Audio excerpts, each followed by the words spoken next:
Welcome to Grawlix Nights. It's the Grawlix Podcast live show. Here we are. Randy. We're and here. I'm Jesse. Where's Melanie? I don't know. This is a new theme, right? Where somebody's off doing. So Melanie's doing Melanie things. Last week I was doing Jesse things. You're not allowed to do Randy things, are you? I mean, like this show. I was gonna say I don't know. Is there a live video podcast if I'm not here? I don't know. Next week. Well, let's find out next week. We're gonna follow the trend. If a Randy falls in the woods, is this show over? I do know though, you and Melanie can do a live show because you did at least one when we were audio only, when we were on the what was it? Oh, did we do Castbox? Castbox, yeah. Yeah. Because I was sick. I don't remember. Oh, yeah, okay. I don't remember how good it was. But yeah, and you couldn't help yourself. You still chimed in. You were like half in a coma, and you were like, I gotta say this. Right. But I'm done. I'm out of here. Oh, there might have been at least one or two. At least one for sure, but there might have been a couple that you guys covered for me. Because the first one, like I was asleep and so out of it. And Melanie's like, "Will you get microphone set up for me?" Because she was here, and I did, but I didn't like plug it in or something. Oh no! And then it seemed like forever later she came back, and I don't know how long she was on here talking without the microphone plugged in on that stream. Oh well. So it can be done. All right. Hey, Savannah. Hey, Paul. Paul says I helped with the live stream with the Castbox. I believe that's true because he was one of our faithful viewers or listeners or callers ins. Now I know Paul, like he's local and he's seen us at conventions, but in terms of like a lot of interaction, Paul come over from Castbox. Oh yeah. Like, I mean, I don't know if he listened before that, but he seemed like he really jumped on board around that time. Oh, Savannah requests to be guest one day, but with Melanie. I was gonna say you can be on today if you really want, but, right? But yeah, she'll want to be here with Melanie. So basically, that's a Randy and Jesse take the episode off, and we'll just let Savannah and Melanie take the show. And the listeners will just be like trying to fill in the blanks when they do their secret speak. Yeah, exactly. Which was fascinating to watch. You're right. That is they would do that. They would it'd be like hearing a quarter of the conversation, but they know what they're talking about. Yeah. Like they wouldn't finish the sentences, but it didn't matter because they both knew what they were saying. It's like Melanie does that to me just in real life conversation. Like, I'm not in your head. I don't know what you're saying. I don't know what you're thinking about. Oh man, I need to do some pimpage. Well, what do we got tonight? We've got the usual. We've got we're gonna react to some news. Yep. I would say, I mean, we could talk a little bit about what we've been watching, but I haven't been watching a whole lot. So what have you been doing though, Randy? We were talking off mic about what you've been up to. What horrible rabbit hole have you got? Well, I suppose you can't talk about it and pimp at the same time. Oh, well.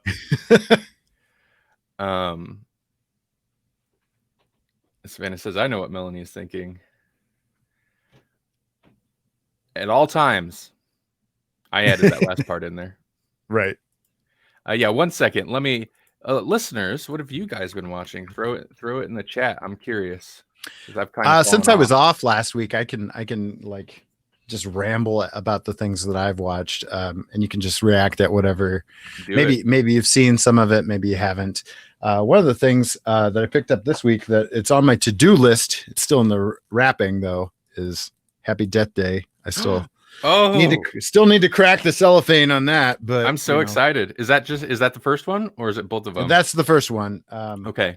Yeah, no, it was just super cheap. It was like $3 or something. So I was like, you know what? For $3, that's cheaper than a rental. I'm just gonna get it. It's slightly sad that is a bargain bin movie. It's got a following, but it didn't do extreme. It didn't do gangbusters, as they say. But Right. Well, I was surprised they had a sequel, and I was like, "What do you do with the sequel?" And then you guys were like, "Jesse, you have to watch this." So we're like, "Oh, all right." you have So to watch it. that's why I got it. I'm so excited for that. It is a bargain bin movie, so I was like, "That's easy. That's cheap. I can do it." Do a I happy also Deathday special, just so people. Well, people be like, "What's that?" I'm not listening to that, but just so people know what it is, we got it right. Speaking of those kinds of sales, I watched Sonic the Hedgehog, which has Jim Carrey in it. I guess that's the only. Well, what's his name that played Cyclops? Is it not James Marsters, but like James Marston? Marston. Not Spike. Cyclops. James Aston Martin. Yeah, that's a brand name, right? Yeah, I don't know. It's a car. It's a car. It's a brand name. Yeah, I'm not a car guy, but I know. I was thinking jeans, and you're like, "That's a car."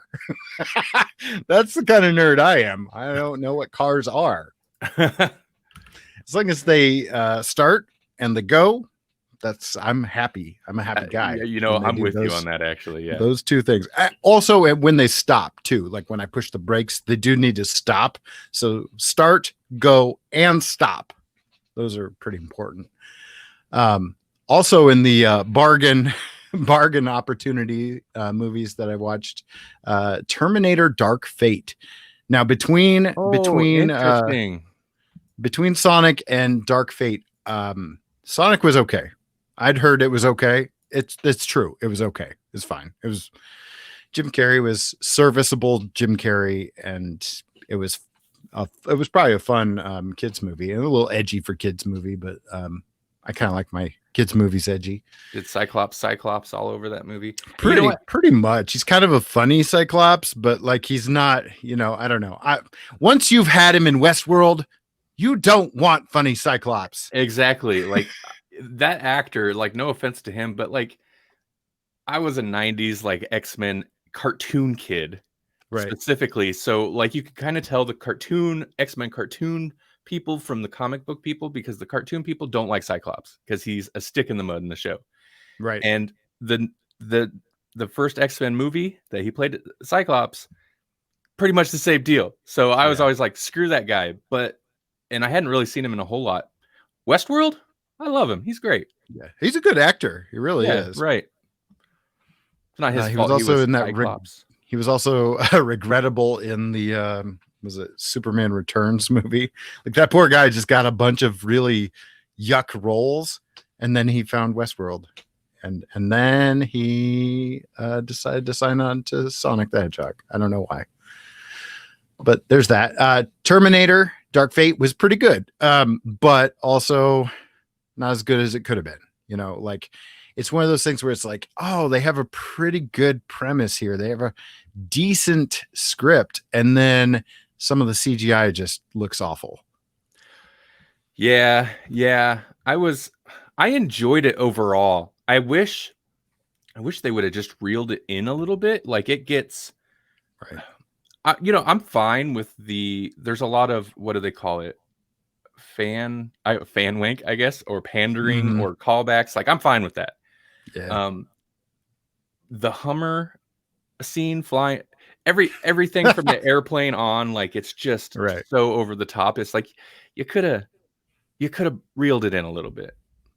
Also, I don't know about playing the Terminator for laughs. I mean, like they do that. They've done that since Terminator 2. Yeah. But every time they do it more, and he's not a play it for laughs character. That's why it worked in 2. Like they were able to get away with it the first time, but every movie since, they've done something silly, super campy, or out of character for a robot, and it lands even less each time. I think this one really like pushes that to the limit as well. Yeah. With Carl, I think. Yes, Carl. Name? Yeah. And I'm watching him interact with a dog, and I'm like, that is not a Terminator. That's just Arnie, right? Paid to retire. Like, I get with the premise of him being so kind of humanistic. I get the premise of like, well, they're supposed to infiltrate So they should be good at blending in. They could even be married for years and the spouse will never know. But like, I don't know, man. The Terminator just never like really struck me as being able to do that. He's very, the way he always played it was very robotic. And it's like, and then suddenly like he had like some type of crisis of humanity crisis and like became a good Terminator guy. It's weird. It's weird. I love the opening though. The very opening. Oh yeah. Where they're here's what happened after Terminator 2. And it's like, oh, CG.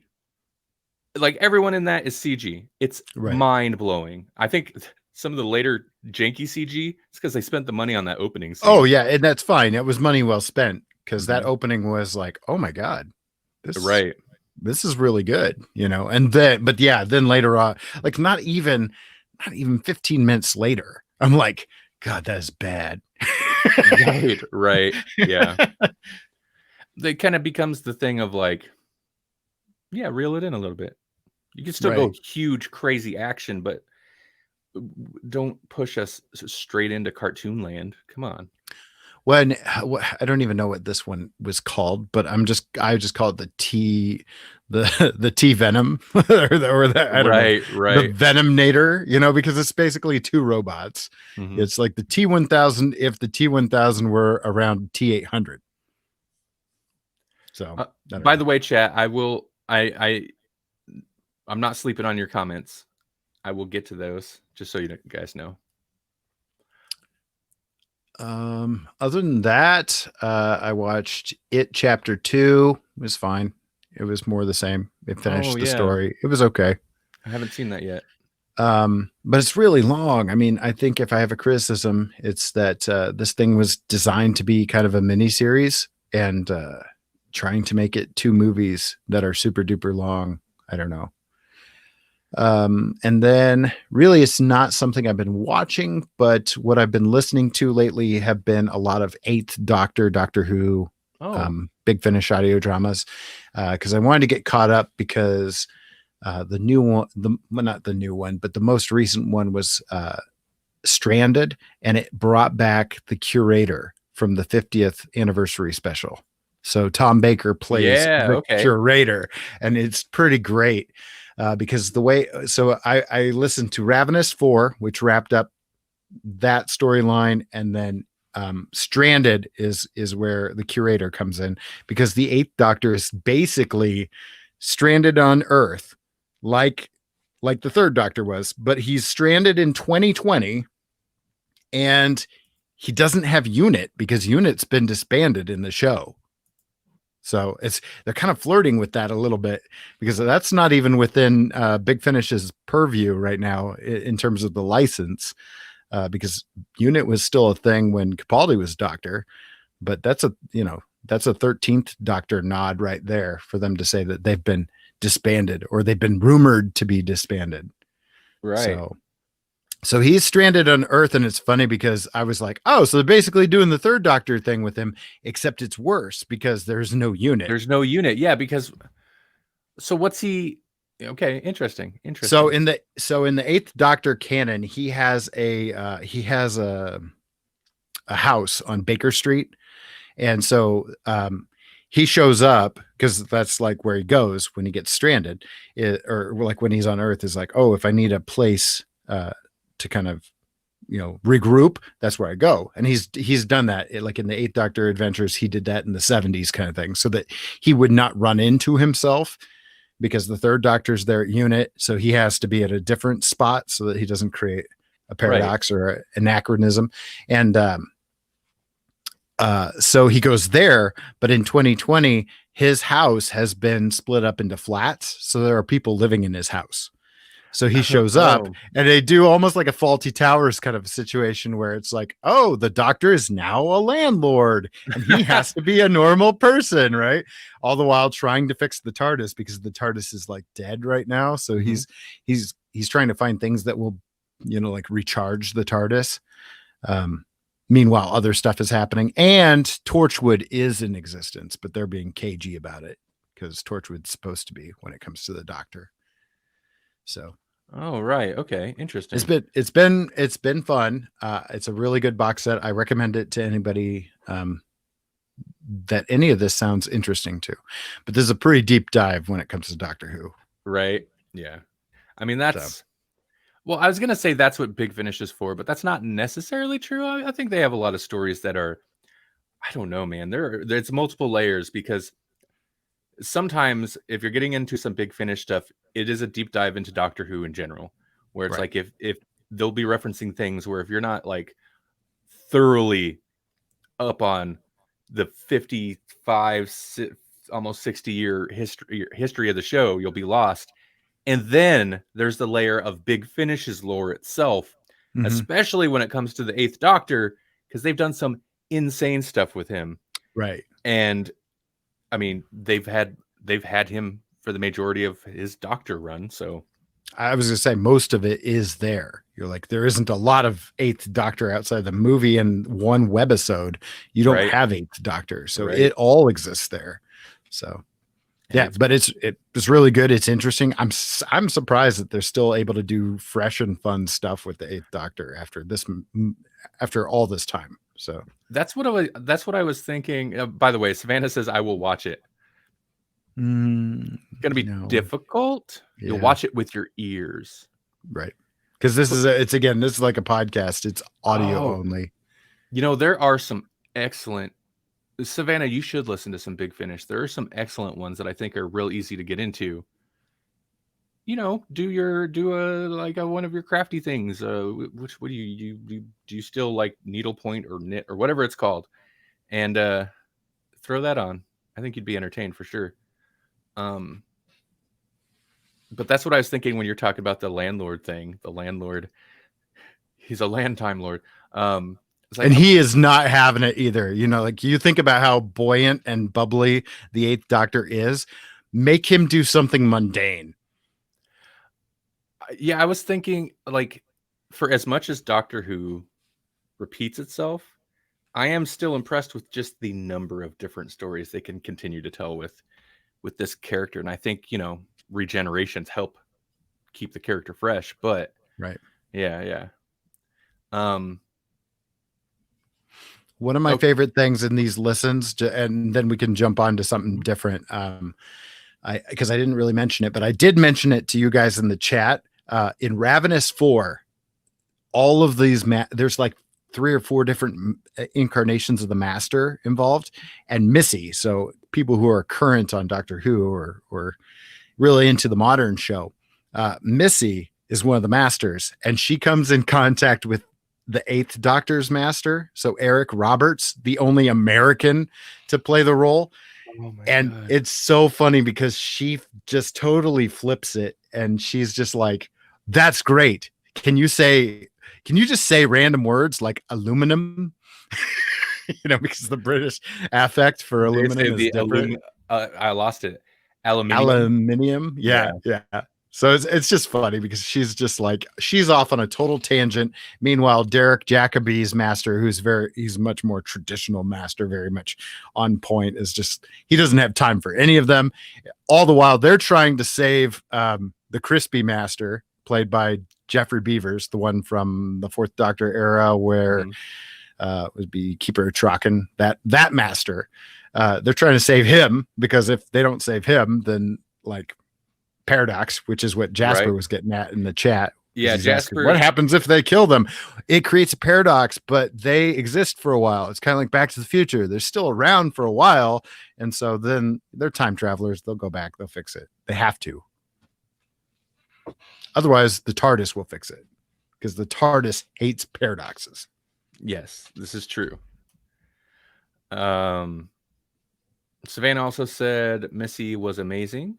She was amazing. She's still amazing. And she actually released, she's got 2 box sets of her own. I haven't listened to either of them, but I own them both. And the second one just dropped like the last week or so. And so I'm excited to listen. She's been in on a River Song box set. So the Diary of River Song, which was all Master stuff. Missy was there. And then she's also she was on that Eighth Doctor one. And then she's got her own as well. So I love that they brought Eric Roberts in for his master.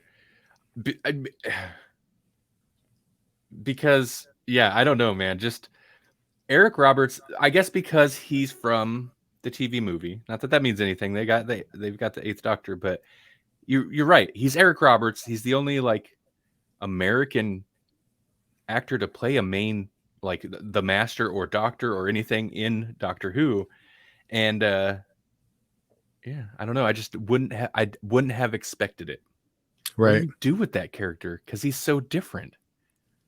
It's pretty fun. Like he's only shown up the 2 times, and this second time ties into the first time. Like they go back and they're like, oh, we've got to send him here. and so he shows up first again in a River Song storyline or box set, and then shows up in this one. And apparently he lived in the Big Finishiverse. What he did was he inhabited, after he got out of the Eye of Harmony, he inhabited a room in the Doctor's TARDIS and then ejected that room from the TARDIS. And then the Doctor's like, I didn't even notice. I really should be better about my maintenance. All right. Savannah said that actress, in reference to Missy, Michelle Gomez, is really good in The Chilling Adventures of Sabrina. I liked her in that quite a bit. She was less fun in the third season, of the episodes I watched, but she just, like, especially that first season and a bit in that second one, like, they let her just do what she does best and just chew the scenery. And that's why her Missy character, her version of Master, was so good, because it was so relaxed. She just like stroll in and just say weird things and chew the scenery and take her time about the scenes. And it's so good. She excels at that. Oh, yeah. She got better in season 3. She's still one of the best parts of that show. I mean, right. Like even in a bad episode or even in a bad series of Sabrina, she's the best thing. So, all right, I want to jump back and hit some of what you guys have been watching. Savannah said The Devil's Carnival 1 and 2. I don't know The Devil's Carnival. I don't know that either. She said she doesn't know what to think about The Devil's Carnival. It was odd, but she'll try to watch it again and try to understand the big story of it. I'll have to look into that. And she started Avatar. That was another thing. That's a news story. Hold on.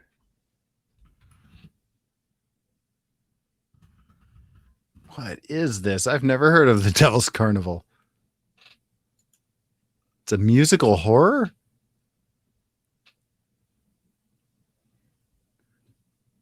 The Devil's Carnival is a 2012 musical horror film directed by Darren Lynn Bozeman and starring Sean Patrick Flannery, Brianna Evigan, Jessica Lowndes, and other names I'm going to butcher.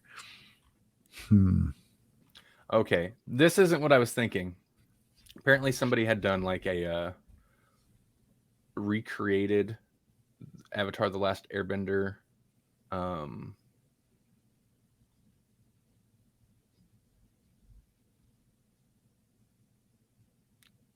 in a live action way, as kind of like an audition for Netflix. What I had heard, and this might not be that, this might be something else, but I had heard Netflix was looking to do a live action series, which, you know, I don't know. Oh, I'm torn about that idea, but for Avatar? Yeah. But Avatar, I mean, picking up the cartoon has been like a huge surprise hit for them, apparently. Oh, sure. The series. Okay. Off topic. Where am I? Are you guys called Grawlix on Twitch? It's Grawlix Podcast. No space. If you search that up, you'll find us.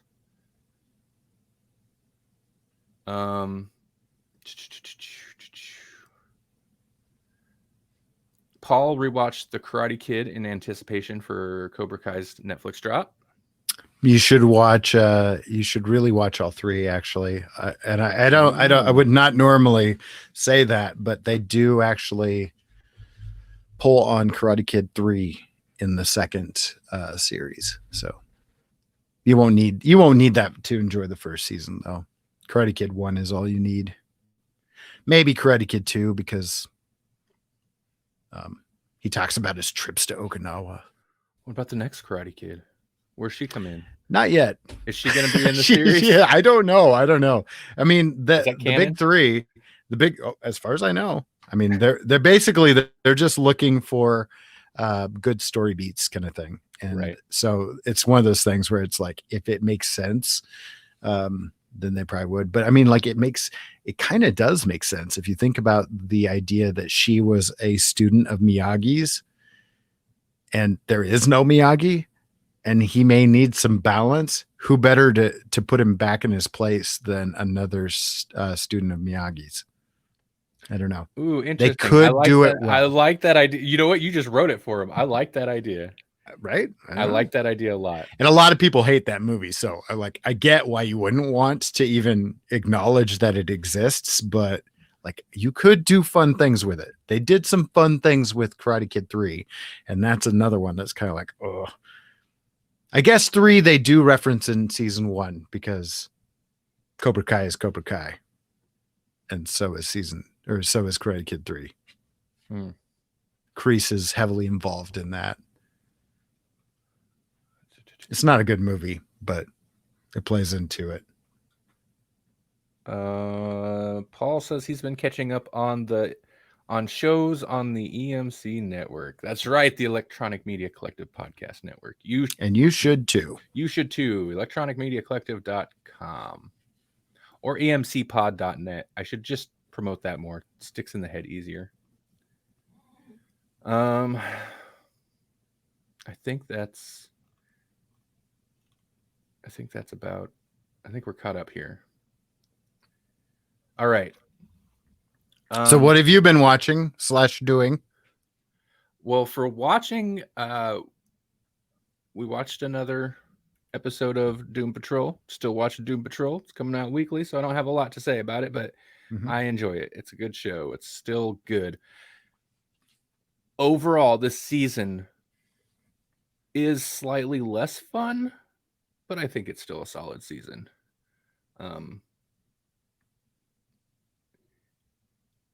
And I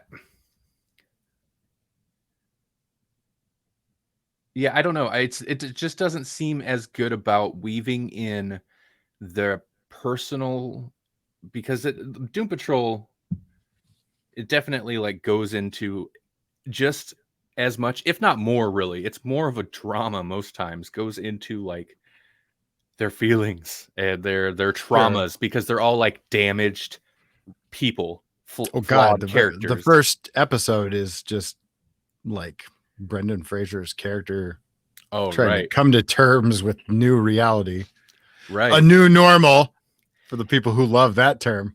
And season 2 it starts off with like, because of revelations that happened at the end of the first season, everyone's just extremely raw. So it's like,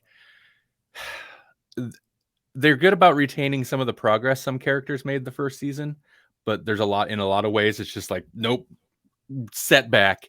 So everybody's raw again. But it feels like I want to say the first season was a little bit better about weaving that personal story stuff into the plot beats, whereas this one, some of the story stuff, I guess they're kind of bringing it back with the way the last episode ended, but bringing it back into it feels more disjointed. Like, there's this, and then also the kind of this main plot, and then this happens over here, and it's not really connected, so it's just not as conjoined, I think.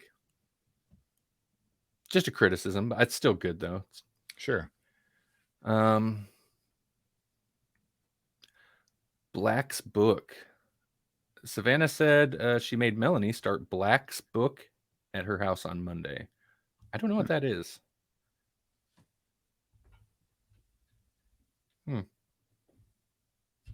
Okay. So, what else have I've watched some movies? I've watched some movies. One Yeah? second. I've watched some movies. Yes, I have watched some stuff. Let me find it. I don't remember what they are. Oh, yeah. I have to go to my Letterboxd. Hey, I'm Randall Sylvie on Letterboxd. If you're on there, And he rates everything on that thing. I rate every. There might have been one or two that slipped through the cracks, but for the most part, I've rated every movie I've watched since I joined Letterboxd in. Hold on.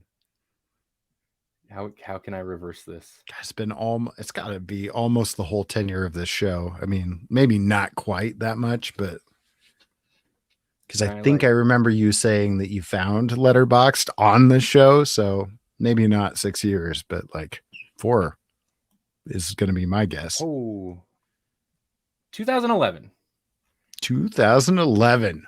A Oh, lot more than 4. That's not right. That's a lot more than 4 years. 2012. 2012. So I've rated every movie I've watched on Letterboxd a lot of years since 2012. Yeah.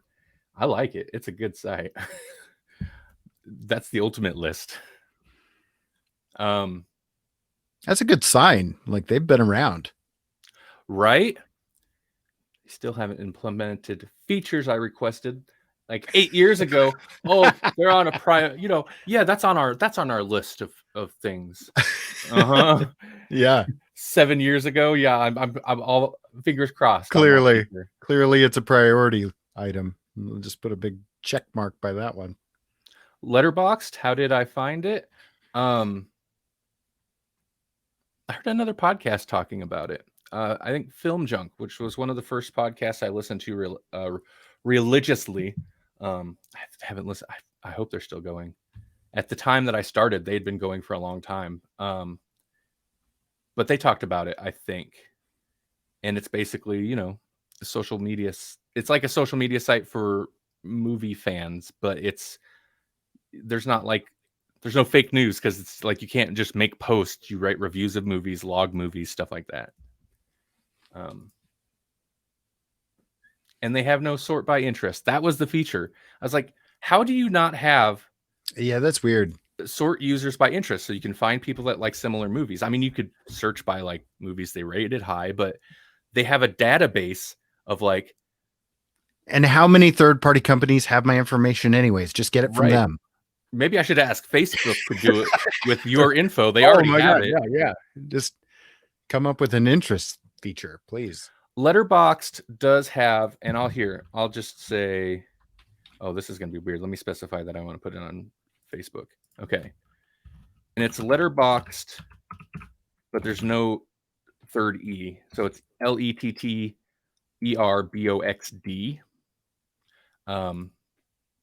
They do have an Android app. I wasn't overly thrilled with the app though. I think basically I've tried it, but yeah, it's one of those apps.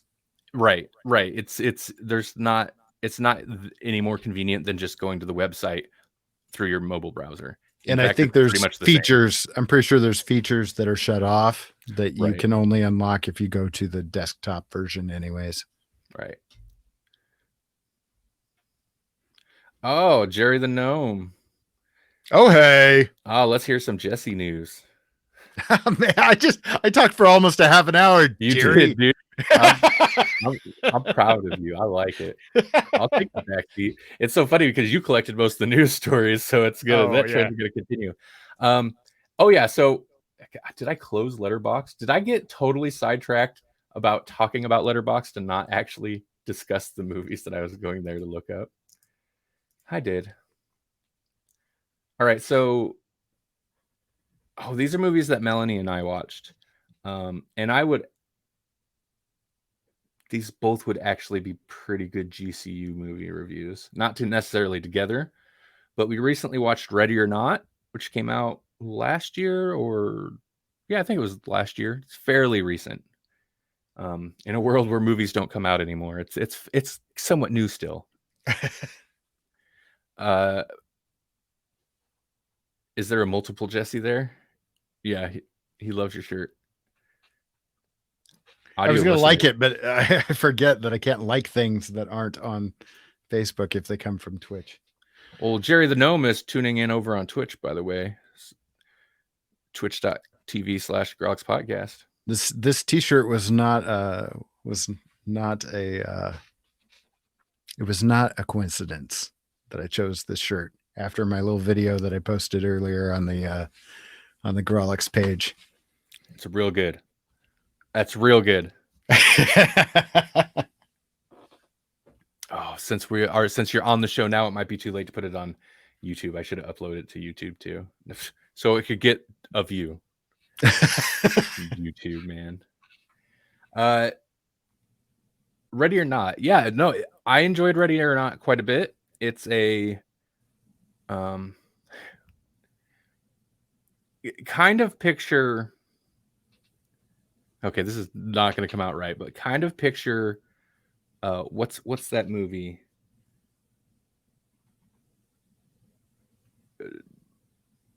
By the Jordan Peele guy, not Us, but what was the first? Oh, Get Out. Yeah, Get Out. Yeah, kind of like Get Out without. I actually watched Us as well. I mean, like, right, totally aside, but I hadn't seen Us the last time we talked, and I have seen it now. Oh, I want your thoughts. Man, there's some twists, and I kind of saw one of them coming. Yeah, but not the main one. Like the main twist, I was like, this is messed up. It was like the other twist that I was like, oh, I saw that coming. I kind of guessed that a long time ago. Okay, I know we're off on a tangent now, but Us. Yeah. I wish I'd have known what that Hands Across America thing was. Like, I was not super familiar. Yeah, that does make it like a little creepier kind of thing. It was like, what are they doing? Like the premise of the whole climax is like built around that, and it's like if you're not that familiar with what that was, it's kind of like, huh? But right, like you get the general idea, but you don't really get the political commentary in the movie, which is arguably like kind of the big purpose of the movie. I wish it almost felt like it's so strange for a movie where at the end I had so many questions, yet at the same time I felt like it over-explained itself. Like I wish there was more vagueness around. Yeah, it was. I wouldn't say it was as good, but it set up some really cool, bizarre stuff that was like, oh man, this is still a cool idea. So, okay, Ready or Not, yeah, as Paul said, hide and seek with murder. It's basically a comedy horror thriller. I'd say more thriller, but it's definitely kind of a dark comedy. It's like Get Out, except it's all white people. It's doesn't have the like high quality social commentary. And it's not as good. I'm not going to put it on the same level, but it's got that. Like that would be a very interesting double feature. I've also seen in reviews people refer to it as Crazy Rich Caucasians, and I was very amused by that. So, yeah, it's okay. It's fun. It's fun. That's the thing. It's fun. Like Get Out is a good movie, and Ready or Not is fun. No, I changed my mind. It is horror. There's definitely some horror themes in it, but. And then The Lodge, which is on Hulu, I think. It's a movie. It's a horror movie. It, like, pretty early into the movie, I'm like, this movie's watched Hereditary. Which Melanie and I watched not long ago. Uh-oh. It's very much that, like, somber, kind of depressing horror movie. I thought it was good. A little long. But it's the kind. I mean, listen. Okay, it's basically somebody watched Hereditary back to back with The Shining, and it's like, let's make a horror movie. That's what The Lodge feels like. Oh no. Winter, they're stranded. It's that very somber, quiet, creepy type of tone, creepy type of horror movie. They're checking all my boxes. Right. If they hadn't, I wouldn't have. I think I give it like 4 stars. I don't think I would have rated it as high if, it wasn't playing to me, because it was checking all my boxes. I don't think it's amazing, but I enjoyed it quite a bit. It's just a little long. Speaking of, you guys talked about Dr. Sleep before, didn't we, on a different episode? Yes. And you watched Dr. Sleep? I haven't, but it's still on HBO Max, so I'm right. like, I need to, and I don't remember. Is it? It's worth a watch, right? I think it is worth a watch. I liked it. It's another one of those Stephen King movies that's 2.5 hours long. So it's like, right. That's not, I mean, like, that's fine. A good movie can be 2.5 hours long. It's just, it's an investment. I don't know why, because I'll watch 5 hours of Cobra Kai. Dude, I know how it is. But I know how it is. Right. Sit down for 2.5 hour movie. I don't know about that one. You could break that movie in half. It would actually, it's fairly well suited to be, like, you could almost mini series style treatment that thing. That's what I had to do with it, chapter 2, which I don't know if that's glowing review, but it was okay. It was a good movie, but also I had to watch it in chunks just because I had to. It chapter 2, I couldn't watch it in one sitting. It's all right. I didn't want to. Watch it. I could, but I didn't want to. That's an important distinction. Like, I would have been fine if I were in the theater. I probably would have watched the whole thing. I didn't realize how dark it was here. Sorry, everybody. Let's bring that up a little bit. I feel like it's not really doing any. My phone is possessed. Okay. That doesn't look as cool anymore, but that's all right. Jerry the Gnome. You know what else is on HBO Max? Not the Snyder Cut. See, did you see what he's doing there? You see what he's doing there, baiting us? Randy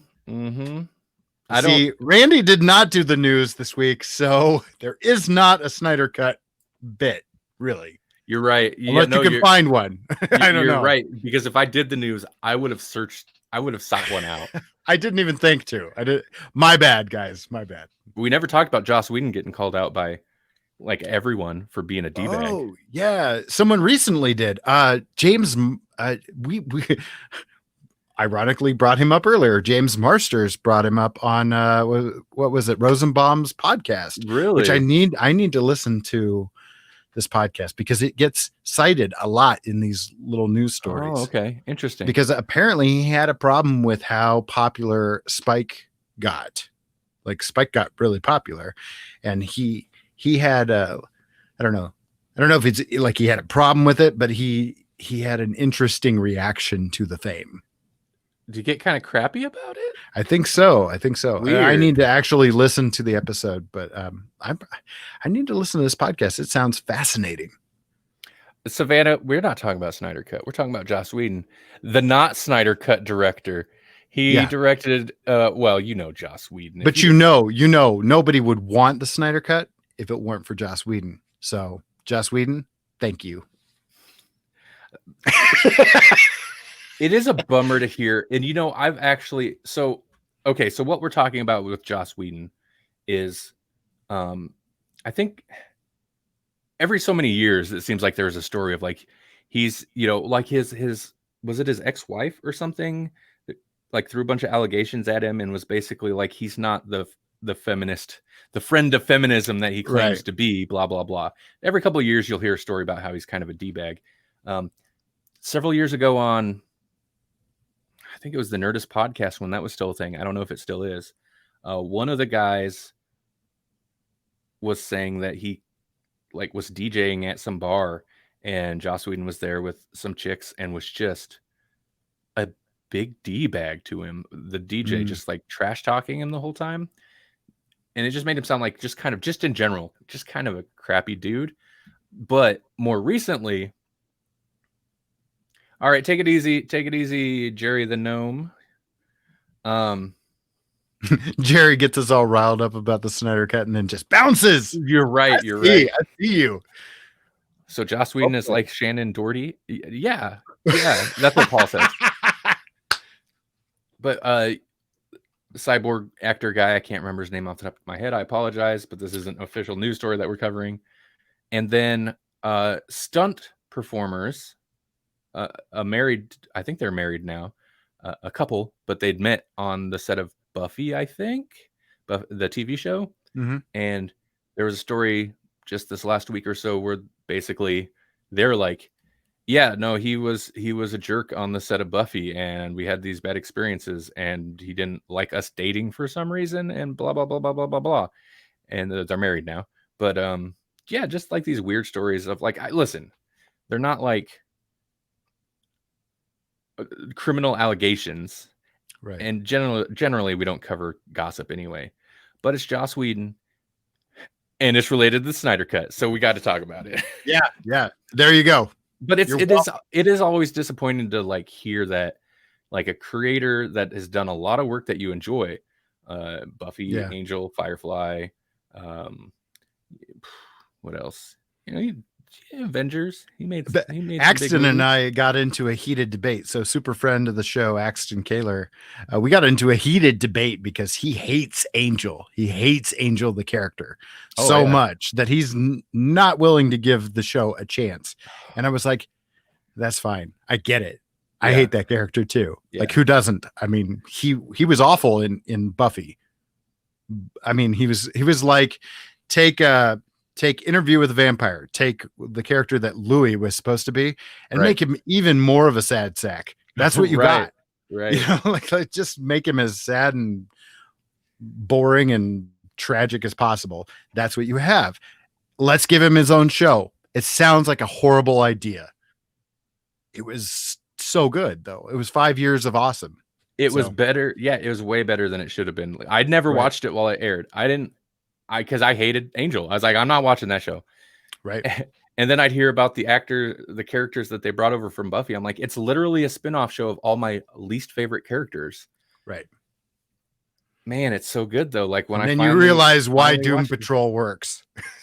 Right. And it managed to take like 3 of my least favorite characters from Buffy and make one of them like one of my favorite. But 2 of them generally, I like those characters now. Angel still sucks, even at the end of his own. He does. But I would still argue that even Angel was improved by the show Angel. He was, and the thing, like, he doesn't. I mean, he has personality, but he doesn't really have a lot of personality. No. And that kind of works because, especially once they get past the first season into the second season, it's more of an ensemble show. Angel's just kind of there and ties the plot and the other characters together, but the other characters are so well done, and the plot's good too. I mean, it's a little silly sometimes, but and not every season is perfect. Not every season, I mean, like season 3 gets, is it 3 or 4? I don't remember. I think it was 4. 4 goes off the rails. It was still fun, but it was weird. Puppet Angel rocks. Oh yeah, season 5 is brilliant. It's one of my favorite seasons of television. Period. We brought Spike in. We've got puppets. We got everything. You got the Ben Edlund who wrote for The Tick, created The Tick, writing episodes. It was so good. How did that work? How does it work? Like, how did they make him a puppet in an episode and it worked? It's so stupid, but it and brilliant.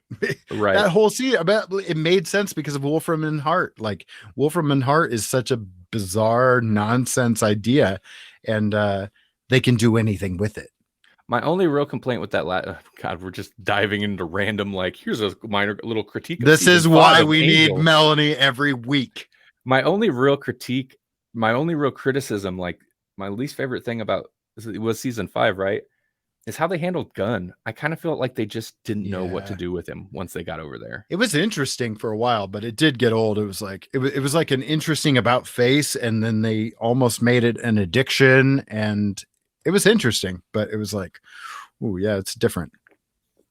They left turned a lot of characters that season, though.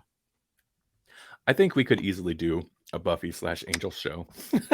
Oh, easily. We do it on accident sometimes. Yeah. I haven't even watched an episode in forever, but that's how much the show resonates with me. Oh, Paul says, and the ending sucked. I actually really liked it. I mean, there's kind of a bit, like, it really makes me want to know what happens next. But I started reading the comic. Well, yeah, you don't want to know what happens next because that ending is better. That ending is better. The comics do interesting stuff, and it is canon. Right. A lot of that, not all the comics are canon, but if you, in fact, like go to the most viewed post on Grawlixpodcast.com, with the exception of like I haven't updated it since there's the new Buffy comic series coming out, but it's got the complete chronological list of Buffy and Angel and Spike comic books that are considered important, are considered canon. They're written by or like approved by D-bag Joss Whedon. Which is what brought us to this point. He's a D-bag. And that's why you want the Snyder cut. Right? Isn't that why? I don't know, man. I don't know why. Why does anyone want it? I only want it at this point because no, never mind. We've already talked about it. It's gonna suck. I'm not a fan of him, but I do want it. I want that. I want to see it. Wow. I guess we could do some news or something. Well, a lot of this news is going to go fast, even though we're already at the 15-minute mark. I don't think that you say I know there's a few things on here that I definitely want to sound off about, but I mean, the main one is the first one. Yeah, I have things to say about that. I'll read this headline out, and then you can kind of take some of the other stories I'm not familiar with at all. Sure. Samurai Rabbit, the Usagi Chronicles. Netflix sets toon series based on Stan Sakai's comic books. Yeah, so this is from Deadline. Netflix has set the first animated TV series based on I can't believe it's the first animated TV series based on Usagi Yojimbo. Yeah. Which is basically like, yeah, he wasn't the character shows up in the Teenage Mutant Ninja Turtles cartoons, but right. It's samurai. He's a samurai rabbit. But then so whatever, there's going to be a show based on the comic, kind of. And that's going to Netflix, right? Going to be on Netflix. But here's where this story loses me a little bit. This is where, because at first I read the headline, I'm like, yes, awesome, finally, I'm super excited. Right. Because I liked how the comics, at least from what I've read, I have not read a ton, and it's a very long running series, but I liked how that's what it is. It's a samurai story. It's a samurai comic, but the world's inhabited with these animals. Like he's a samurai, but he's a rabbit. It's a comic. But this is where it loses me. Okay, it's gonna be CGI series, which is fine, but sure.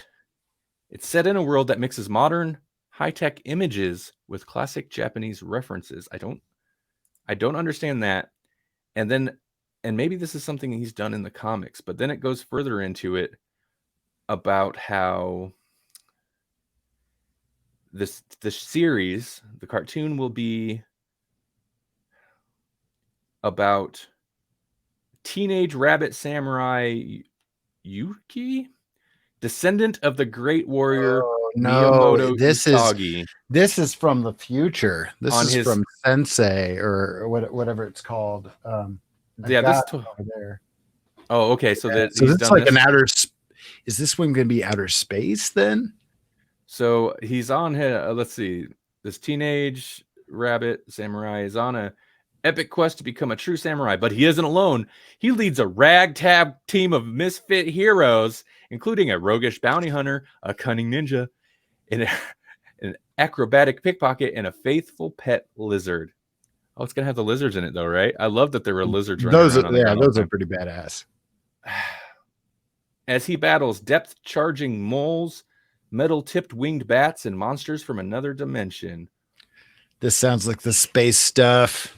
This sounds like I'm not nearly as interested as I was when I read the headline. Right. Now, okay, so why would they do that? Like, he's never had a a Miyamoto series yet. Give him a proper samurai cartoon. Yeah, I lost a lot of my excitement just now too, because I know what they're talking about. Like, yeah, it's Usagi's ancestor, right? or I don't want not that. ancestor, but the opposite.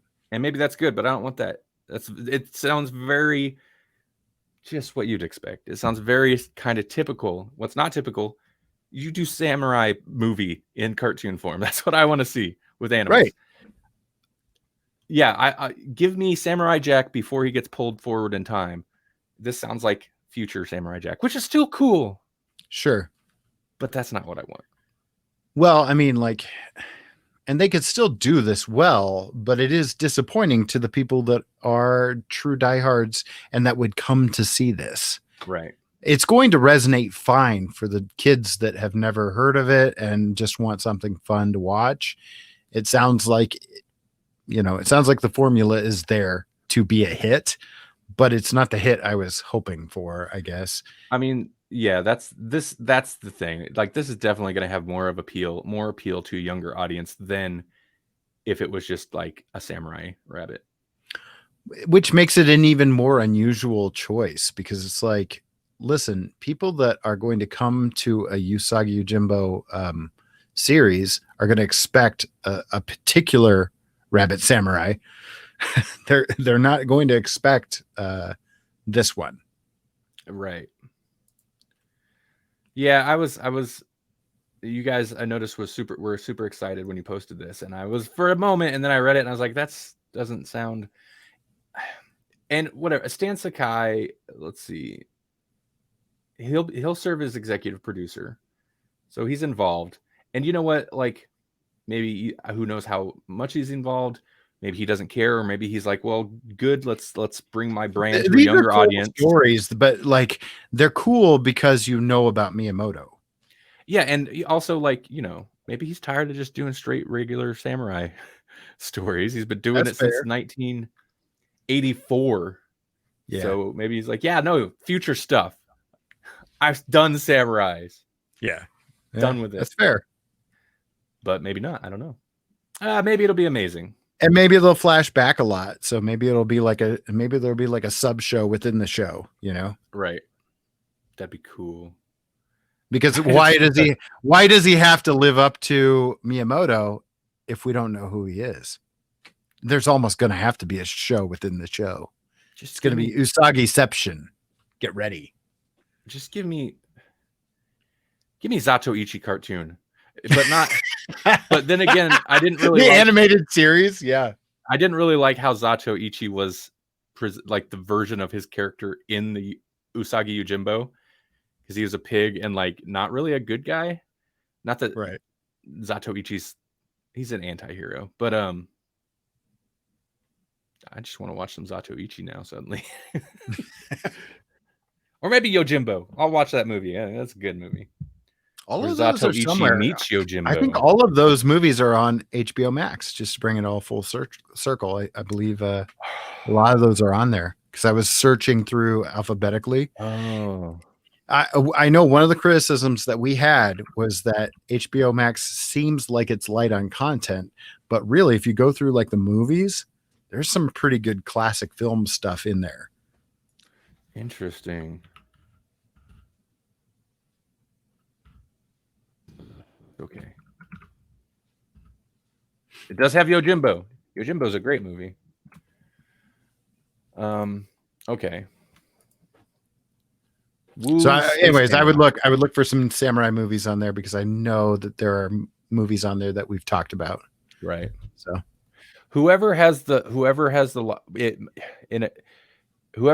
Criterion license for that library, they have all the Zato Ichi movies. Mm-hmm. And I don't know if the Criterion streaming service, or it was a part of another service, is still a thing. But if it is, that's where they're all at. Go watch some samurai movies. All right. I had things to say because I had disappointment. And that's what gets me talking. It's disappointment. Well, and again, that's probably the biggest news item. Right. The next one is the series Kidding, which, if you know anything about Kidding, it's the series that Jim Carrey's been doing, where he basically plays Mr. Rogers, but he's like, what if Mr. Rogers had a trauma and, and kind of went Breaking Bad? And I've only seen the first season, but it was brilliant. It was so bizarre and wonderful. I didn't realize that was the premise. Like, I knew he played like a kid show host, but I didn't know that it had that kind of. Yeah, like there's a traumatic event that really just kind of breaks his whole family apart. Like he's estranged from his wife. His son is, like he's just making poor choices, and it's just like, I don't know. And he keeps making unusual decisions, and there are times where it seems like, oh, maybe he's getting his life back on track, and then he just goes. And his dad is Frank. Oh, I always mess up his last name. He played Skeletor in the He-Man movie, the live action one from the 80s. Yeah. Super good actor. But that's all I know him from is Skeletor. He plays both Jim Carrey's character's producer and he's his dad at the same time. So a lot of conflict of interest there. Season 1 was brilliant. Season 2, I haven't watched yet, but I've heard good things about it. But apparently that's all we're going to get. We're only going to get 2 seasons. So that's kind of a bummer. But it's a Showtime series, and so it probably is not getting as much exposure as it could. Isn't that what happened to Ash versus Evil Dead? Wasn't that Showtime? No, that was Stars. Which is probably less exposed. Similar situation, right, it's like unless you have cable, unless you're watching that particular channel, which a lot of people are cable cutters now. Yep. Then you're not going to see it. You're not going to know. So that's a bummer, but that's all I really have about that one, is that it's happening. Speaking of streaming services, there's a new one. It's Peacock. We've talked about Peacock before. It's such a stupid name. That's not going to. The dumbest name. What is it? I think like the main reason, like right now, one of the main reasons to get it is that like Psych, the second Psych movie is out on Peacock, which is weird because that was actually a series on USA. Right. So it's like, okay. But I mean, like basically they have a lineup of new things. It's out now, and I don't know if there's anything on there that I would even care to watch. I don't know. But I thought it was interesting because we tend to cover this kind of stuff. Downton Abbey, Parenthood, Monk, basically stuff that used to be on USA or NBC. Right. With a few other things that kind of surprised me, like Battlestar Galactica's on there. But I suppose maybe they owned a piece of Sci-Fi back when Sci-Fi was making stuff that people watched. I don't know. Yeah, they're okay. Interesting. Also, it's weird that they have the free and a premium. I guess it's cool that they have free. Right. But weird. Yeah, I mean, this is definitely. I guess this is not a terrible idea, because this definitely caters to like the traditional TV people, traditional TV fans, because it's got the Matrix movies, American Psycho. Okay, the movie selection is real weird. We'll get to that. But, it's got like a lot of the sitcoms and stuff. Most like HBO, Netflix, Amazon. Like when you think of TV shows on there, you think of like serialized drama, like modern serialized drama, with decent budgets and stuff like that. Water cooler TV, as they would say. Right. Wasn't Lost on here, or was that a different station? That could be. But this has okay. So like in their free tier, this article from Variety lists it's 30 Rock, Parks and Rec, and Saturday Night Live. Those are going to be big pulls for them. Saved by the Bell, Punky Brewster, Johnny Carlson or Johnny Carson show. It gets into some older stuff. Everybody Hates Chris, and then also like Downton Abbey, Friday Night Lights, Psych. Right. You mentioned Monk. Murder, She Wrote. So like it's definitely like your classic network TV shows. Right. Was it even did I read Little House on the Prairie? Did I you? read that somewhere. I don't know. Maybe I'm wrong. But I Read mean, it like, from Beaver. they're pulling on some really classic is the word. Okay, and then the premium stuff. Oh, the premium tier includes next day access to new episodes of current season NBC shows like America's Got Talent, Saturday Night Live, Law and Order SVU. There's Chicago PD, Chicago Fire, Chicago Med. What? I do not watch network TV. Right. Dateline, Days of Our Lives. Okay, yeah. I mean, this is for people that still watch those shows. Rock out with your Peacock out. Thanks, Paul. I just see that comment. I still think Peacock is just a horrible. Oh,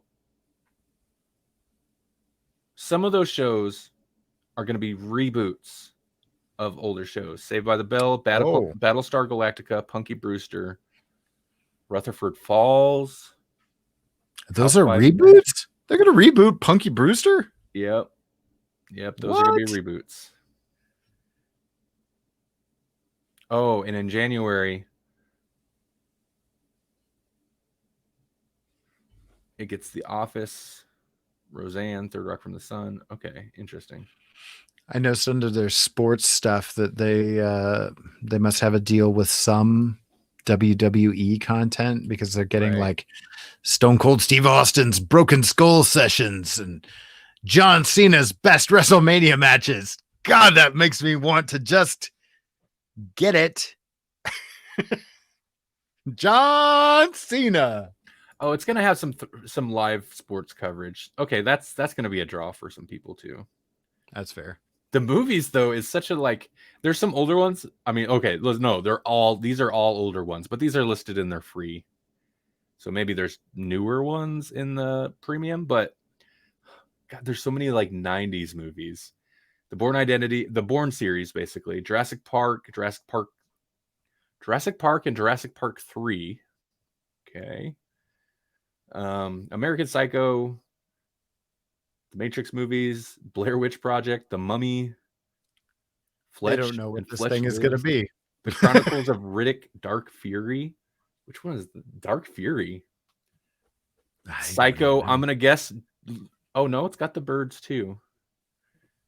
So it's going to have some Hitchcock. It's such a weird, because they're going to have movies coming to Peacock in the next few months.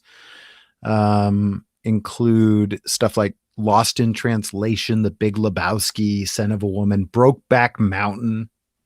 Like, what even is this service? Bridesmaids, Knocked Up, National Lampoon's Vacation, Beetlejuice. Oh, Paul Just said smattering. Anime Riddick. Okay. Oh, okay. And Savannah asked, what about the WWE network if this Peacock is getting wrestling? I'm guessing Peacock's only getting everybody's getting a little bit of a WWE. Oh, they're just gonna Fox has got it. Piece it out. Yeah. No, really, I think WWE is looking to even farm out their pay-per-views. I don't know what the network's going to become. They've been talking about a tiered system for that for a while now too. So I don't know what that would look like. Well, they must have decided that that's more profitable, or else I don't know why they do it. Well, I mean, they were only getting $10 a month anyways. And back in the pay-per-view days, it was $60 a pay-per-view. So, right. I think they're losing some money on this deal. Right. I think they were thinking quantity over quality in terms of the money they were going to take in. Rather than get a big payday from a few people, they're going to get a lot of little paydays, and that would make up the difference. I don't know if that actually worked. I mean, that's a good thought, but all right. You going to rush out and buy some Peacock? That The only thing, the only thing on here, I'm gonna watch some Peacock. right. I mean, Netflix and chill's bad enough, but like, I don't know what you come up with for that. Peacock and rock. Yeah, that's the one. That's the one. Yeah, the only thing on here that even piques my interest is the Psych movie, and that's just because I like Psych. But I'm not going to get this for that. Right. I'll wait until it drops on Amazon because everything eventually drops on Amazon, and I'll just rent it from that.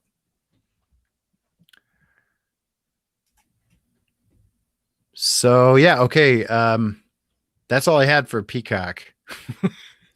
That's more than I expected we'd get out of Peacock. Really it is. The one that I thought would be interesting to talk about is this horror anthology film. I found it on variety.com. The headline reads, "Horror anthology film Isolation finishes filming entirely in quarantine." And so it's finished principal photography, shooting entirely in quarantine. The film weaves together 9 standalone yet interconnected horror stories from all corners of the world. It follows people as they confront their biggest fears in attempts to survive an increasingly deadly pandemic. I don't know why that would be relatable.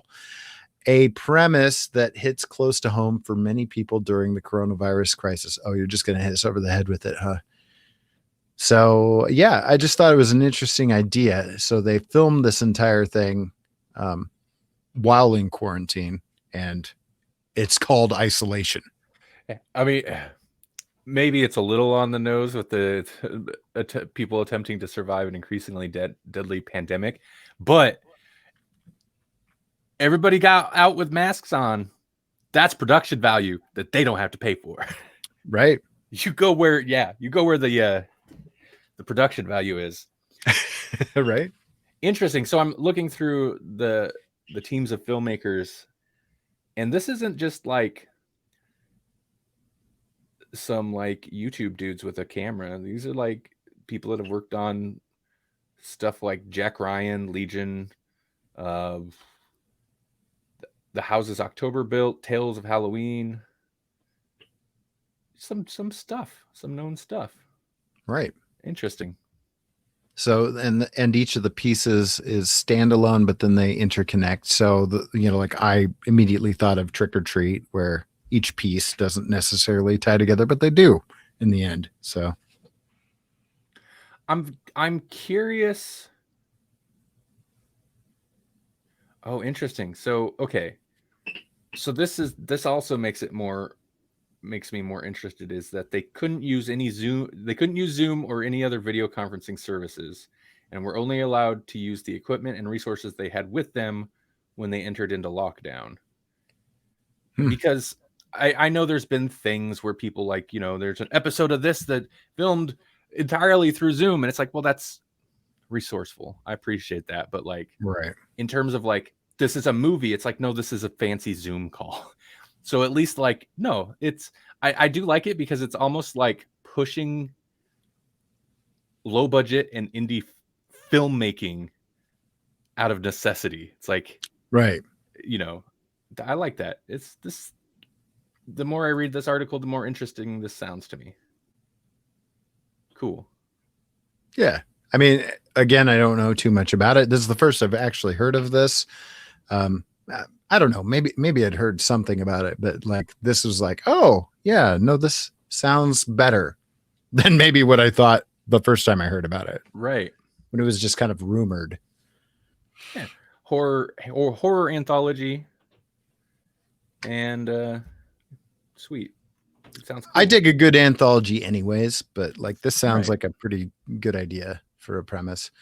Then the next couple news items, we don't even need to like get into the actual meat of these articles, but like I put them on here because like last week you guys were talking about how the 90s era is it's the time we're going to get remakes, we're going to get reboots, and apparently they are making a remake adaptation of Wishbone.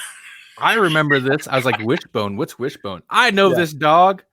I did not know this dog because this was that's why I put it on there. I was like, I'm hoping this is kind of in Randy's wheelhouse here. Wow. I recognize the dog. I do recognize him, but I never watched episodes of Wishbone. But apparently, they are going to make a Wishbone film adaptation. Interesting.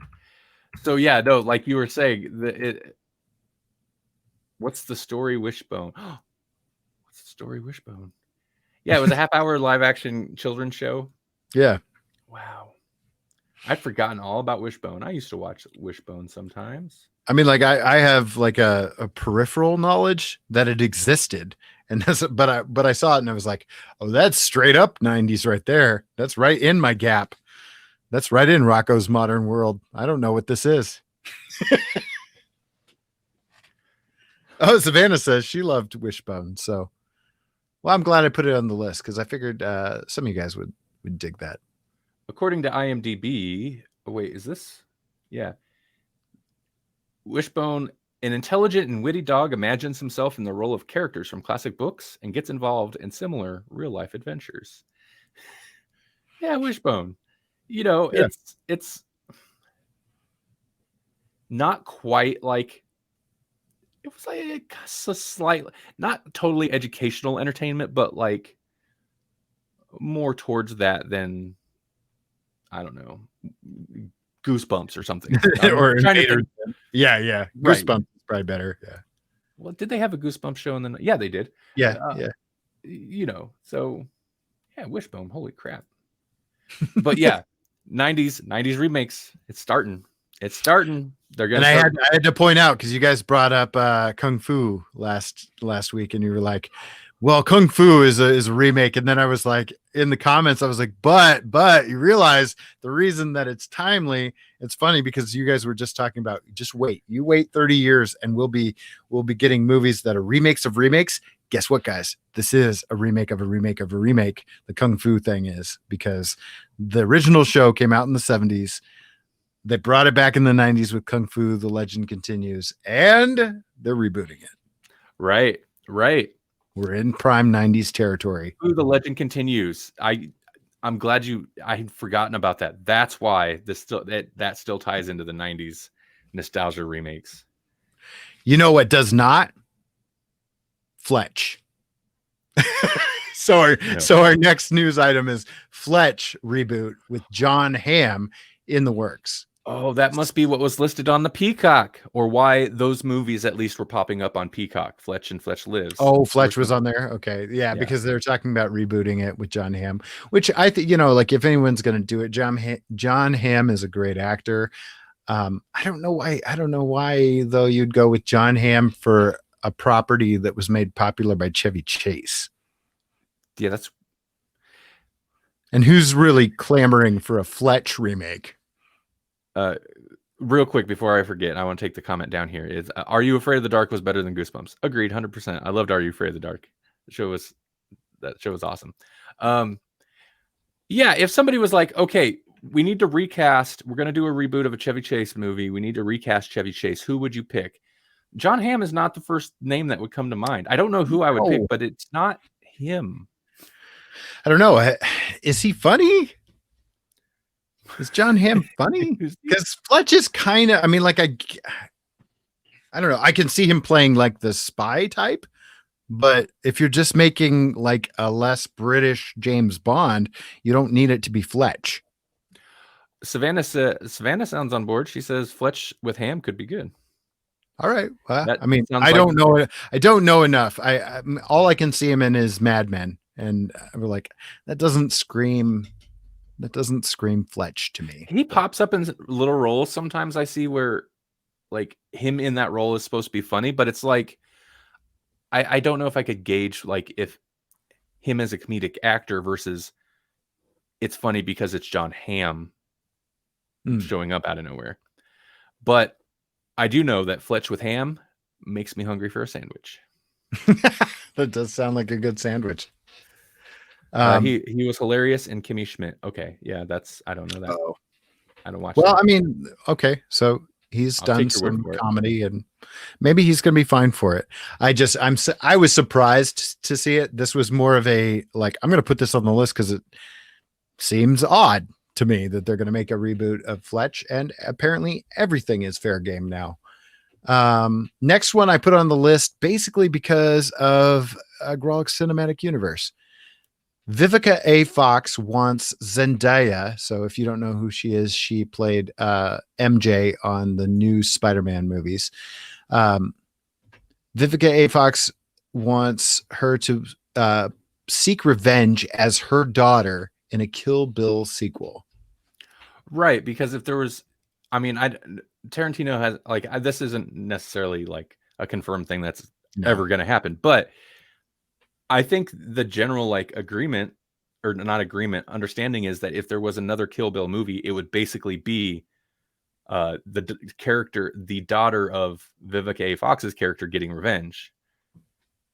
He totally set it up like I like it, but so this is basically her saying like, hey, if you guys make that, you guys should make that movie and cast this chick in it. Yeah, that's all this is. Yeah. But I mean, it's kind of a fun thought experiment to even revisit that universe for even a moment. It's like, I can see that. It could be fun. Get it circulating. Yeah. Let that worm burrow into let her get some giant, creepy, foot fetish loving head. Give her time to do some awesome kung fu training, I guess. Right. Because you're going to have to do some martial arts. So Savannah says, I heard the original child actress wanted the part again. Well, I mean, who are you going to take revenge on? You might as well like take it out on Bebe. Man. Yeah, I mean, I don't care who it is. Do it. Apparently. Oh, yeah. Well, this is exactly. Variety said, director Quentin Tarantino has been hinting at the possibility of Kill Bill Volume 3 for a while, outlining that the new installment. Yeah, he's been saying that for years. Heck yeah. Yeah, I mean, and she'd be a good actress to attach to the role. So I'm down. Let's do it. So that was just kind of a fun. I'm sure that was just Twitter news. I don't even know where this all came from, but it sounds like a Twitter news story. Right. And what would Grawlix Nights be without Twitter news? That makes this show. It really is. It is this show. It's practically Twitter news. This week it's Deadline and Variety for the most part. This is the two main sites I went to, but yeah. And then the last thing that I have here on the list is that San Diego Comic-Con.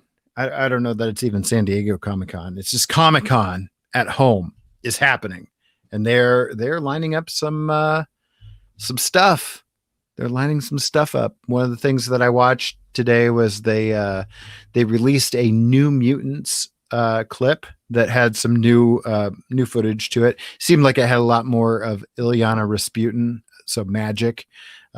Had some new footage of her doing some awesomeness, and I guess Bill and Ted Face the Music is going to be involved in this San Diego Comic-Con at home. So they'll have a panel. The new Constantine movie is going to have something. Looks like Guillermo del Toro is going to do something on Saturday. I don't know exactly what, but they have a website and it's full of content, surprisingly. So I kind of fingers crossed, hope this works out for them a little bit. Not that they need a bunch of money from geeks that can't go anywhere. Right. But at the same time, it's sad. It's sad because this is the big media thing of the year. Mm-hmm. And with everybody in lockdown, what else, what are you going to promote? Might as well promote the stuff that's actually done. Right, exactly. I guess that's a good point. Hey, Disney, where's your 20 movie timeline right now? I want to see the new updated chart. It's Black straight line. Black Widow. Whenever we decide to release it, right? Yeah. Oh man. And it won't be until AMC gets to have theaters that don't include Jurassic Park movies, I guess. Yeah. Or Trolls. we're only gonna show Trolls World Tour now. Yeah, we've totally reversed our whole stance. That's all we want to show. We heard the trash everybody talked about us online, and guess what? We will allow that movie, but only that movie. Yep, and any sequels that might come. Every other movie is going to have to be in our drive-through. The pop-up drive-throughs that we're going to do, the AMC pop-up drive-throughs, they're super cool. You should do. You want to watch a movie? Go to Walmart. That's a story I didn't run a couple weeks ago. Oh, that's right, because the drive-throughs. Yeah, it was I think it was a story I had lined up for the week that we did that interview. Right. But yeah, there's like 160 Walmart locations. We're gonna do pop-up drive-ins basically, and because they have massive parking lots. Right. So they're gonna. I mean, I see it as Walmart's like, we can get a couple bucks out of this, can't we? Right. Well, plus all the Walmarts were like closing at 8:30, so it's like, well, if we're not gonna be open 24 hours, right? Everybody's got to leave anyways. Why not bring them back and sell them popcorn? Right. But you know what? I'm all for it, man. Drive-ins, I get, you know what? It's not a good thing. It's sad. But if there is a silver lining, there's a couple little silver linings to the global pandemic.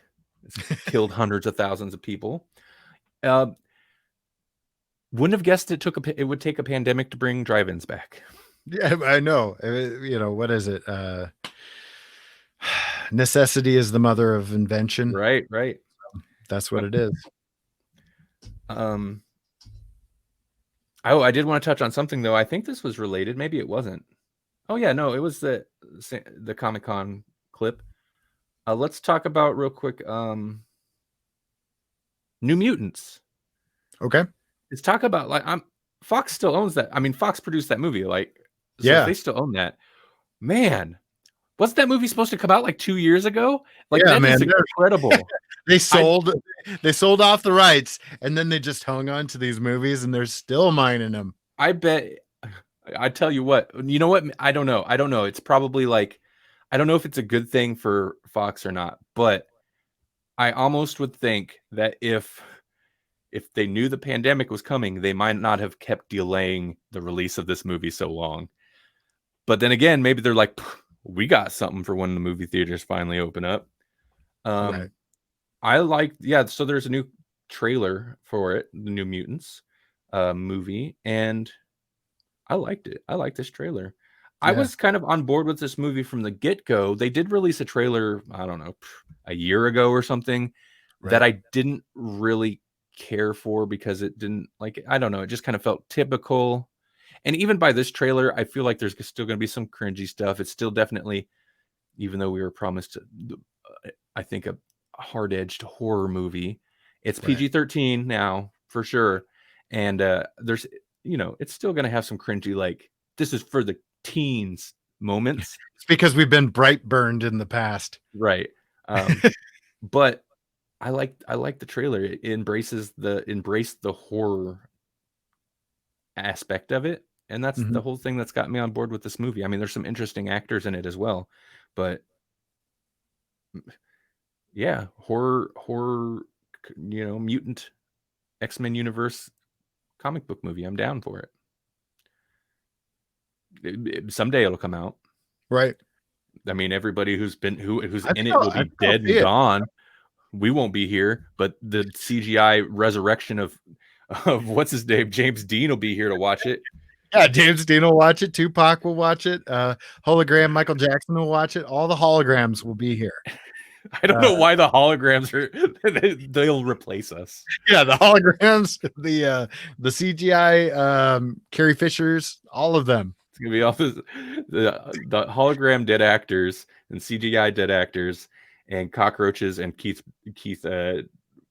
Richards. Yeah, that's who's left.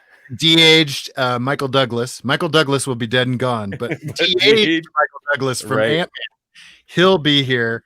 Ian McKellen, he'll be here. De-aged Ian McKellen and de-aged Patrick Stewart. Well, actually, Patrick Stewart might still be alive because that dude just reads poetry and drinks Earl Grey. So He's probably fine. Live forever. Yeah. That was a tangent. That's a dystopia I want. That's the dystopia that the liberals want right there, because Patrick Stewart. Paul, how did you want to do this? And I don't even understand what this is supposed to be. Paul's got something to show us, but I don't understand. I asked him what I don't understand. Paul, you never really followed through on what you expected of me.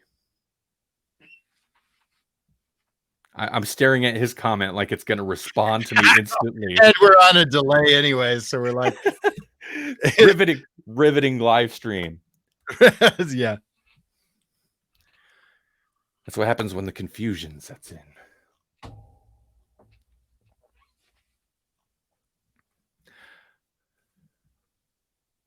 Okay. Thank you. I didn't quite understand. Jesse, Paul has something for you. He made you a thing. It's a digital thing, from my understanding. A thing? But like Jon for you. What? Yes, it's gonna mutate some dogs, and then oh no! And then your friends. Thankfully, my dog's in the other room. Stay in there. Okay, I don't know how to get this. Oh, yeah, I do. A manageable size. Here we go. All right. I don't know how this was made, but it was a thing. Here we go. All right. Not the puppies. No. All right. This is to you from Paul. Oh my God! What is that? Who's the? I was gonna say that's got to be an Al Garrison. What? That is badass, and that's all that matters, is that you become badass. Wow, I'm a Cobra Kai guy. Oh, cool. Oh, yeah. No, you're right. Al Garrison. Yeah. So for folks who don't know what I'm talking about, Al Garrison is part of Omug Comics, and the artist that draws Lenny Vernon, Badass Trucker, and you should check them out. They actually have a Kickstarter going on right now. They're trying to fund their issues 9, 10, and 11, and yeah, you should check that out and fund their Kickstarter so that they can get those made, because they're doing a really cool thing. Like remember X-Men issue 1, back when Jim Lee was doing the thing, and they had like the different interconnecting issue covers, and then you could buy the one that had like the fold outs, whatever, like the whole thing was connected. They're doing that. So they're doing a 3-issue arc, and all 3 of the covers like fit together like that. So, and it's super exciting and fun. And the reason you're talking about this is,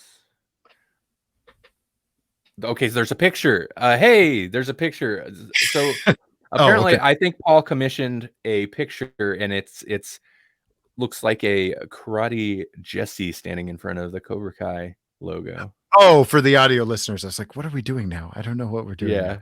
Yeah. Well, normally I'd be like, audio listeners, tough luck, but we're spending enough time on this I'd either have to cut the whole thing, or it would just be annoying. I mean, it's gonna be annoying for them anyway. Suck it, listeners.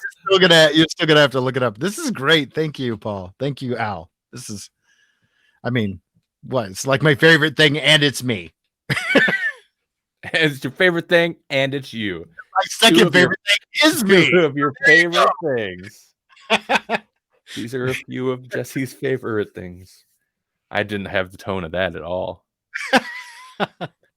Or the melody.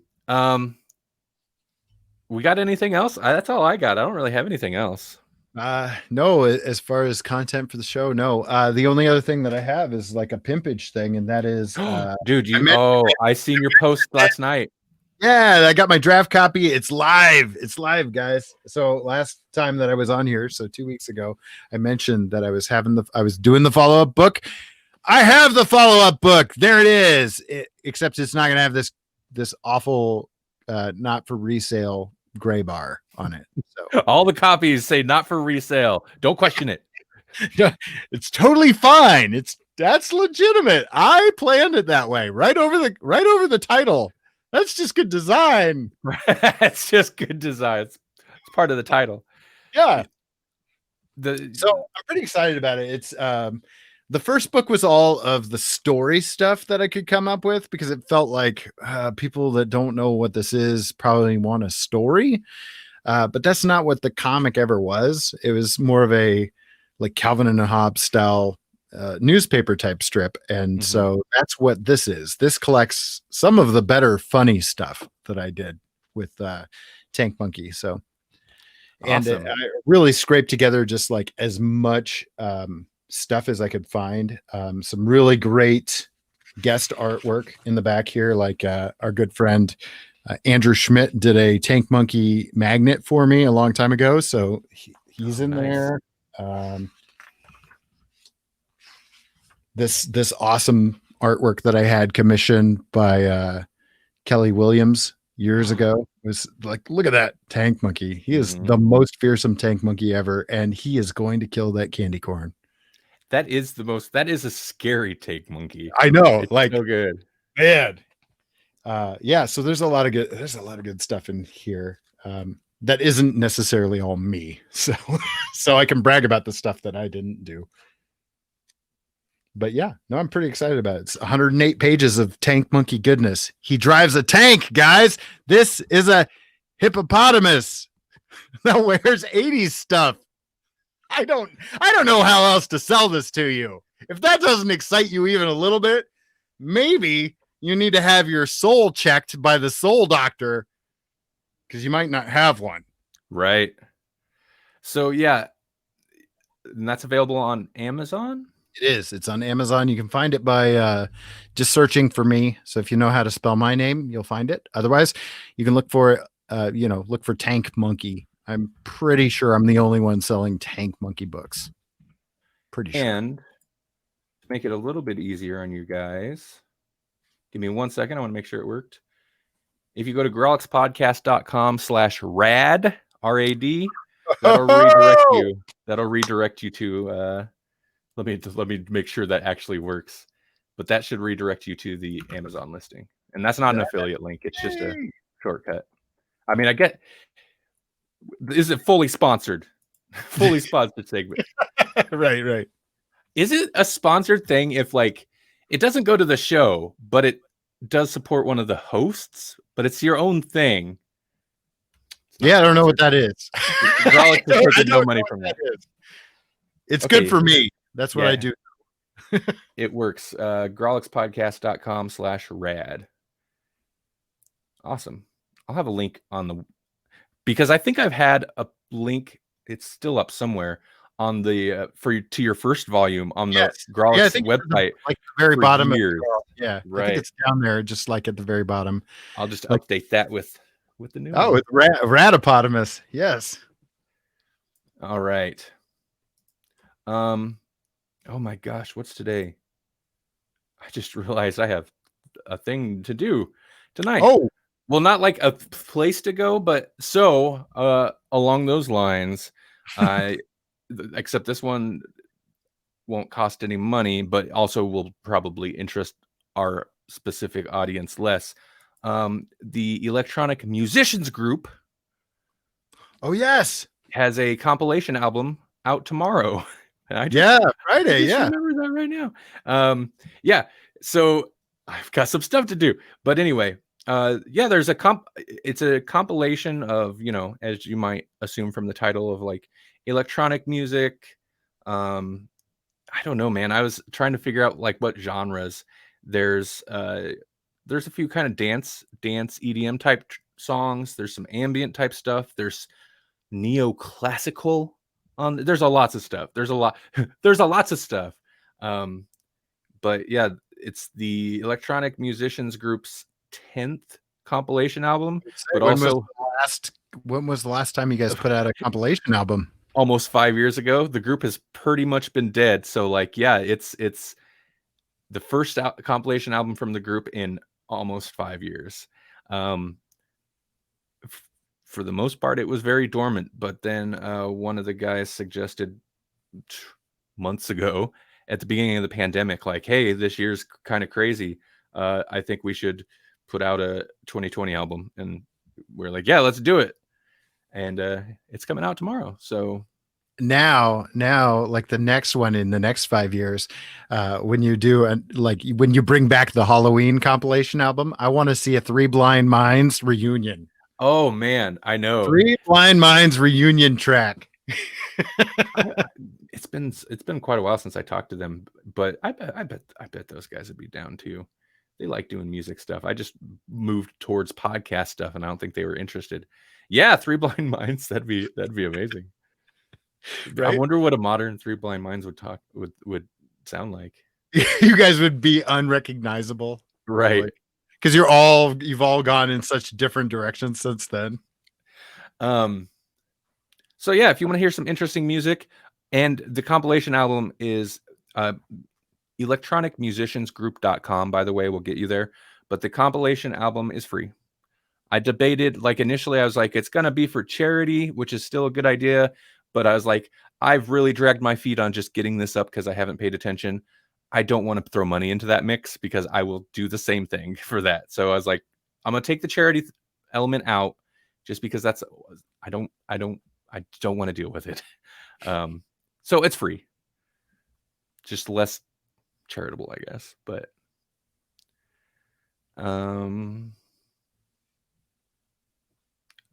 oh, Rarity stuffed pony. You know what? I don't need to derail the show when I get derailed by a comment. I have a stuffed pony back behind me. Maybe that's what he's talking about. That okay. One. I don't know. Paul's daughter has the same. All right. Yeah, that's all I got. Melanie, what should we be amazed about? I should have had her. I didn't. Melanie went on an impromptu vacation, basically. She's like, so I think I'm going to Colorado again. I'm like, what? Okay. When? Tonight. I was like, oh. Oh. And that was like the night before last. And her and her sisters and her sister's kids went. So, you know, good for them. But she was not here because she was driving back. When she missed Fallout because everything in Colorado. She said everything. Yep. Yeah. Looks like Fallout. So, Colorado is awesome. I wouldn't mind going back up there sometime. But like, I can't just be like, all right, I'm gonna leave. I'm gonna leave for 2 days. I guess I do stay home and neglect things anyway, but I have stuff I have to do. Like if I could plan it ahead, that'd be fine. I